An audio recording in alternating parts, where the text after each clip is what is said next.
Sekolah saya lebih lama dari teman-teman, tapi begitu skripsi kenapa gue lebih cepat?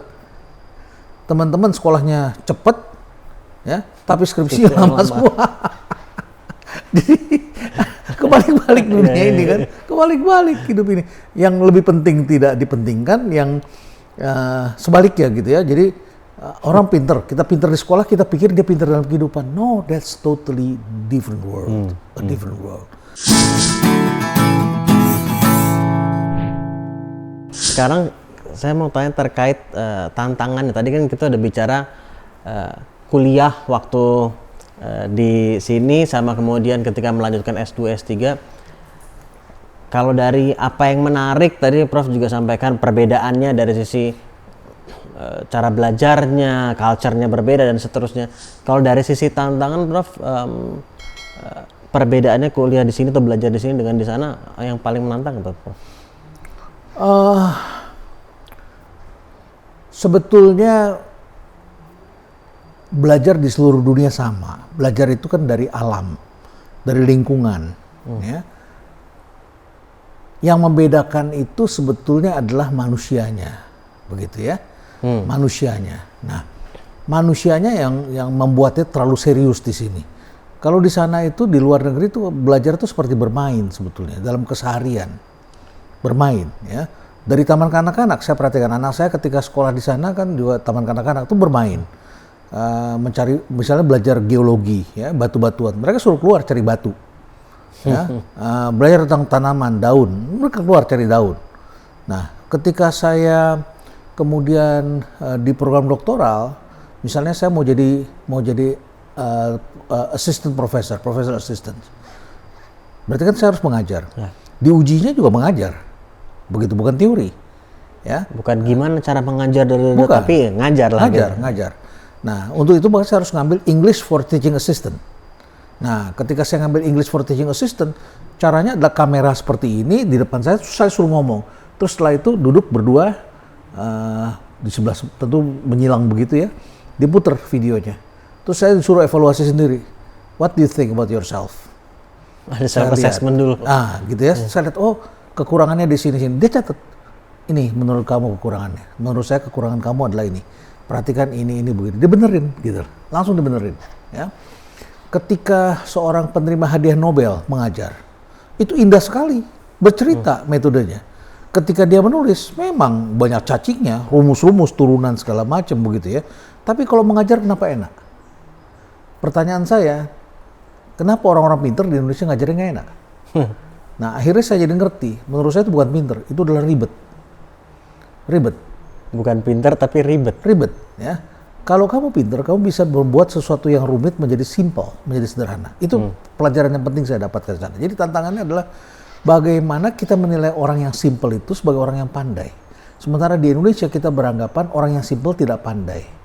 Orang-orang yang ribet itu kita pandai. Orang yang bikin susah kita itu kita pandai. Ya. Nah, saya bertemu dengan orang yang saya nggak tahu dia penerima hadiah Nobel gitu. Ngomong lucu, kita ketawa semua. Begitu selesai dikasih tahu yang mengajar Anda ini adalah seorang penerima hadiah Nobel pada tahun sekian, namanya sini.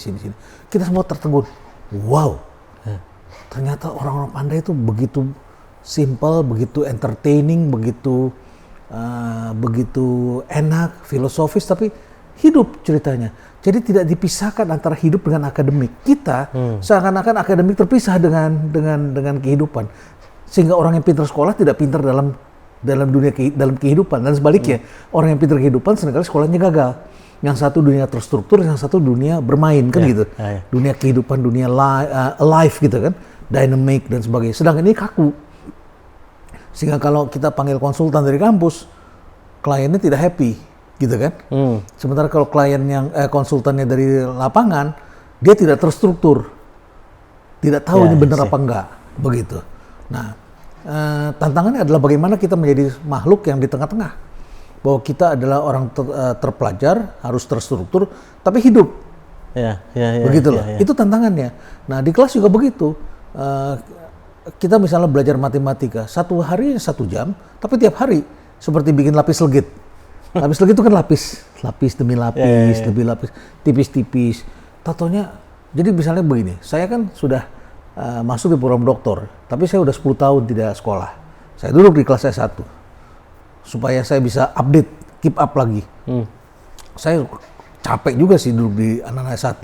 Mereka baru diajari differential integral pada saat kuliah, padahal kita SMA kan, belajar differential integral. Oh, di sana kan, di sini biasanya lebih advance, lebih berat gitu lebih kan. berat, tapi kenapa skornya kita jelek terus? Kan aneh. Aneh. Ya, di dunia kita tidak dianggap hebat. Padahal kita dapatnya lebih sulit kan? Kan lebih sulit lebih awal. Ya. Nah, terus ketika saya duduk, saya capek juga ya. Differential integral nggak ngerti. Gue masih ingat lagi. Matrix gue juga masih ingat dikit-dikit. Begitu advance sedikit, mulai rumit. Oh iya lupa. Mulai ikut. Terus ketika pada tahap awal mereka bodoh. Tapi begitu akhir semester, kenapa mereka lebih pintar dari kita? Akselerasi pembelajarannya lebih cepat gitu ya? Jadi mereka belajarnya terlambat, tetapi mereka prosesnya adalah dibuat fun, ya, dibikin bertahap, dan begitu sampai pada waktunya jago semua. Itulah yang membuat kita jadi kalah. Karena kita terlalu serius, mau dipaksa di depan, dan kita tidak menyelesaikannya dengan sungguh-sungguh. Dan semua kita anggap terlalu serius, dan akhirnya kita bosan. Begitu menjelang selesai, nggak selesai. Kayak tadi tuh saya bikin skripsi. Sekolah saya lebih lama dari teman-teman, tapi begitu skripsi kenapa gue lebih cepat? Teman-teman sekolahnya cepat, ya, tapi skripsi lama semua. Jadi kebalik-balik dunia ini kan, kebalik-balik hidup ini. Yang lebih penting tidak dipentingkan, yang sebaliknya gitu ya. Jadi orang pinter, kita pinter di sekolah, kita pikir dia pinter dalam kehidupan. No, that's totally different world, a different world. Dunia sekolah kamu pinter juara kelas di sekolah, ya juara di sekolah. Dalam kehidupan kamu harus juara lagi. Dalam kehidupan apa? You have to be humble, ya kan? Dynamic, ya, simple, relationship, respect, punya integritas, gitu ya. Tidak bisa kita hanya pintar terus kemudian kita serius memandang orang kita yang pengen dianggap. Gak bisa. Orang pandai punya kecenderungannya dia nggak remeh kehidupan, remeh orang lain. Dan ternyata pada saat saya menjelang pensiun saat ini, saya melihat teman-teman saya yang pintar-pintar semuanya frustasi hidupnya. Pintar sekolah kan, pintar kehidupan, lain lagi. Kamu harus berani jungkir balik di lapangan. Bagaimana supaya kita bisa diterima orang lain, menghargai perbedaan, ya kan? Menatap mata orang dengan friendly, menerima kekecewaan, membaca perilaku orang dengan cepat, ya, terus memenuhi keinginan orang, menyenangkan orang tapi tidak merugikan kehidupan. Kan ada orang menyenangkan tapi merugikan orang kan. Tapi bagaimana tuh membuat itu balance semuanya? Memanage rumah tangga, memanage persahabatan, memanage perusahaan, memanage karir. Kita harus bikin balance. Kalau saya tanya ke Prof, bagaimana cara kalau dari pengalaman Prof sendiri, how do you do that? Membalance itu. Satu semester sendiri tuh nanti. Yang pertama tentu saja kita harus respect. Ya, harus respect. Kita harus tahu kapan kita harus friendly, kapan kita harus ngejar dengan cepat. Misalnya begini. Ketika saya bekerja dengan tim saya tuntut kecepatan dan saya tuntut disiplin. Tapi begitu saya tampil ke depan, saya harus friendly kan. Beda dong. Di dapur kita ada sampah-sampah kan, ada kentang yang kita kupas, meja berantakan. Begitu kita keluar, semua harus rapi bersih. Ya, begitu kita rapi bersih, tim kita ada yang ngebersihin. Semua kita kan balance, semua ada perannya. Dan untuk itu maka kita harus punya tim yang solid, harus punya tim yang kuat, harus berani investasi. Berani nggak orang investasi? Sebagai seorang profesor, asisten saya 20-an orang. Berani nggak seorang profesor menggaji 20 orang gitu? Kan itu prinsip investasi. Karena kita dipercaya besar, maka kita harus punya tim yang besar. Sekarang kalau misalnya saya dipercaya besar, orang menuntut saya untuk melakukan ini, melakukan itu banyak hal, tapi saya hanya menggaji 1 orang. Uangnya saya banyak, tetapi saya tidak bisa berprestasi. Saya lebih memilih menggaji 20 orang, ya. Uang saya berkurang, tetapi saya mempunyai prestasi dan saya dapat kepercayaan. Artinya sudah ada output yang hasil yang diekspektasikan atau yang jadi ditargetkan. Kita harus memenuhi, gitu kan? Kita harus memenuhi kebutuhan orang lain. Karena kita serve, kita ini pelayan. Seberapa pinternya Anda pun, profesor pun Anda adalah pelayan. Seberapapun tinggi jabatan Anda sebagai komisaris utama di sebuah perusahaan besar, Anda adalah pelayan. Karena Anda pasti punya atasan lagi, Anda punya publik, pelayan publik. Oke, nextnya berarti apa tadi? Yang how di balance it, jadi ada pendelegasian memahami peran mas-mas, apa yang peran dibutuhkan, tadi saya memahami begitu. Kemudian mana yang bisa gue handle sendiri, yang mana yang bisa didelegasikan. Jadilah pribadi yang menyenangkan. Jadilah pribadi yang menyenangkan, tapi sekaligus paradoks. Sometimes menyebalkan. Nah itu gimana tuh? Gimana menyebalkannya? Pertama menyebalkannya seperti apa yang pernah maksud, dan kemudian kita harus memilih kapan kita menyebalkan, kapan kita menyenangkan. Kalau kita mau semuanya orang kita senangkan, kan nggak bisa. Ada orang yang terutama akan mempersulit kita. Kita harus menyebalkan bagi mereka sehingga mereka tidak balik lagi gitu. Karena misalnya, tahu ini orang misalnya dampaknya. Anak kita melakukan sesuatu yang sangat tidak ini, kita kan membuat dia sebal supaya dia tidak mengulangi lagi kan. I see. Niatnya baik gitu ya. Niatnya baik ya. Tapi jangan jadi menyebalkan every day. Itu karakter. Jadi ini menyebalkan sebagai metode gitu ya. Metode. Ya, saya sama anak-anak saya kalau ini saya nurut keras. Tapi saya bilang sama mereka, pemimpin kerjanya lebih keras dari yang lain. Jadi saya Sabtu Minggu pun masih kerja seperti ini sehingga mereka lihat, oh bapak aja begitu kerjanya ya. Begitu. Kita bikin balance semua. Tapi ketika mereka sudah desperate, kita harus sebagai pemimpin yang harus mengulurkan tangan pada mereka. Ya, jadi kalau kita melecut tim kita satu kali, barangkali belum cukup. 2 kali barangkali dia mulai sakit. 3 kali dia sakit. 4 kali dia jatuh, kita harus ulurkan tangan kita angkat. Kita kasih minum. Kita berikan penghiburan. Kita berikan kekuatan. Kamu istirahat dulu sekarang. Balik lagi. Kamu belajar sesuatu, ada evaluasi. Setelah itu kemudian kita isi lagi. Di antara mereka ada yang jatuh pecah, jadi telur pecah. Ada di antara mereka yang jadi bola tenis. Mantul. Nah, kalau mau ikut sama saya akan latih supaya orang jadi mantul. Bounce. Tapi kalau kamu pecah, kamu jadinya telur. Keras, kuat, tapi pecah. Kamu tidak pernah kalah. Begitu kamu jatuh, pecah. Jadi, Donald Trump adalah pemimpin yang tidak pernah kalah dalam hidupnya. Apa yang terjadi sekarang? Dia tidak mau menerima kekalahan. Ketika dia menjadi pengusaha, dia main di properti. Dia selalu berpikir untuk menang, dan dia selalu menang. Ada sebuah hotel, sudah tua di tengah kota, sampai sepi, padahal itu posisi strategis. Dia mau beli, dan semua orang mau beli nggak bisa. Kenapa? Bank nggak ada mau biayai. Kenapa? Karena cash flow-nya negatif, karena tidak menarik. Tapi dia bisa bikin itu jadi positif. Caranya bagaimana? Dia ajukan proposal, tidak bayar pajak 40 tahun, 50 tahun.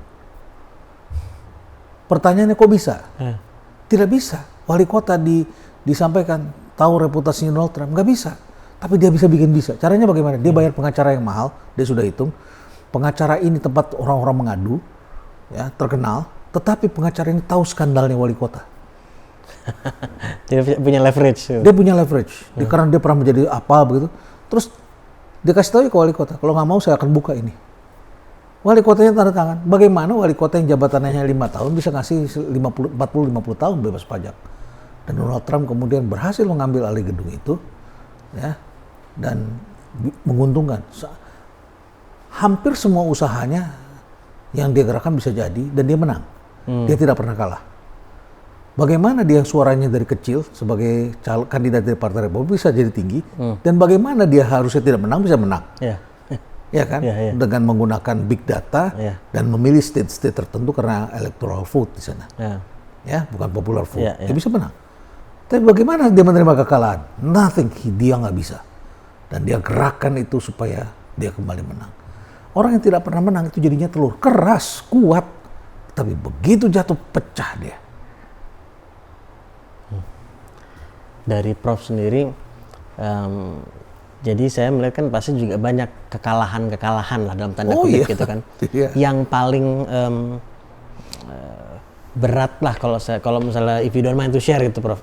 Yang dalam arti pembelajarannya mungkin kekecewaannya juga besar sekali, tapi juga nggak ada yang besar. Tapi semua kekecewaan kecil-kecil sesuai dengan beban saya yang saya alami. Kayak tadi waktu saya kecil tadi tuh, saya nggak naik kelas tuh kekalahan, ya kan? Itu kekalahan, belajar menerima kekalahan. Ya, setelah itu ikut proses apapun juga ada aja nggak dapet ya kan? Mau sekolah ke luar negeri, orang lain dapat, saya nggak dapat. Ya kekecewaan kecil aja kan? Ya nggak bisa. Ya naksir pacar, dapat udah seneng, ditinggalin misalnya gitu. Itu kan kekalahan kecil kan? Ya, tapi bukan menjadi hal yang besar dong. Kan bukan telur kita. Tidak pecah begitu kan. Misalnya lagi, apalagi ya, kita ngarahin anak, kita maunya begini, anak kita maunya begitu. Kan kekalahan kecil juga kan. Tapi kan menerima, kan menelan kepahitan kan boleh kan.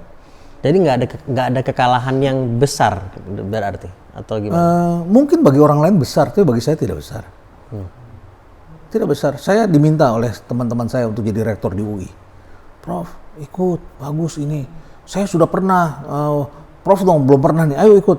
Nggak mau saya, ngapain saya ikut kayak gitu-gituan, saya bilang. Lagi pula saya udah punya kolam yang menurut saya harus melakukan lebih dari itu menurut saya. Peranan saya, tidak dalam struktur, di luar struktur. Tapi terus saya dibujuk-bujuk, dikatakan, sudah pastilah bisa. Kenapa? Karena kita perlu yang ada orang perubahannya. Gitu kan, yang bisa melakukan perubahan. Oke, nggak mau saya, pengalaman saya itu banyak politiknya. Biasanya yang dipilih bukan yang terbaik, begitu kan? Yang udah ada lah pemenangnya siapa saya udah tahu. Kan saya tahu, saya juga jadi panitia di mana-mana sekarang karena saya juga lihat orang begitu. Biasa permainan itu, gitu. Dan saya nggak punya ini. Enggak, panitianya kami pasti kepilih. Dah ngomong lah segala macam. Dah kita bersungguh-sungguh masuk. Apa yang terjadi? Mereka bilangin nanti akan hasilnya diperiksa oleh tim profesional. Profesional yang mereka, benar tim profesional. Hasil profesional misalnya kita yang tertinggi misalnya gitu. Bagaimana setelah itu panitianya bilang kita nilai lagi yuk. Terus kita yang tadinya nomor 1 jadi nomor berapa lah begitu. Dibalikin terus besoknya nama kita udah nggak ada. Saya bilang ngapain gue ngikut begini? Ngapain gue ikut cuma buat main-mainan? Kalau buat orang nggak dikenal, terpilih, buat dia bonus. Tapi buat orang terkenal dan kemudian punya prestasi, itu kan sudah menimbulkan ekspektasi. Dan begitu kemudian dia nggak terpilih, kan semua orang bilang, lah kok apa yang salah dengan Bapak kan gitu kan? Terus nanti diomongin deh, karena ada ini, ada itu, ada di karang-karang kan begitu kan? Terus saya mau apa? Saya cuma bilang tutup buku, selesai. I want to try another challenge, that's okay. Kesel, 1-2 hari selesai. Untuk apa? Dan saya bersyukur bahwa itu bukan medan saya. Karena saya berpikir saat saya diberikan tantangan yang lebih baik lagi. Kan begitu aja. Saya kalau mau tanya sama Prof, what is your mission gitu? Dengan berbagai macam hal yang Prof lakukan, begitu kontribusi di aspek yang berbeda-beda, ada nggak sih benang merah satu gitu? Apakah ada yang sebetulnya misi hidup saya ini nih, ada nggak? Jadi pengusaha kamu pikir enak? Tahun 2020 siapa yang enak jadi pengusaha? Siapa yang enak jadi pengusaha? Kecuali Zoom. Ya, kecuali Zoom. YouTube. YouTuber. Selebihnya pengusaha hotel. Ini tahun penyiksaan tahun 2020 itu ya kan. Terus apakah dia berhenti? Tidak kan? Dia jalan terus kan? Tapi ada juga yang kemudian berhenti. Ada lagi yang berhenti 1 langkah sebelum berhasil. Ada. Jadi kewirausahaan bisa dipelajari, asal orang mau belajar, tahan mental, dan ketemu path-nya. Tapi dalam pelajaran itu ada yang lulus, ada yang tidak lulus kan.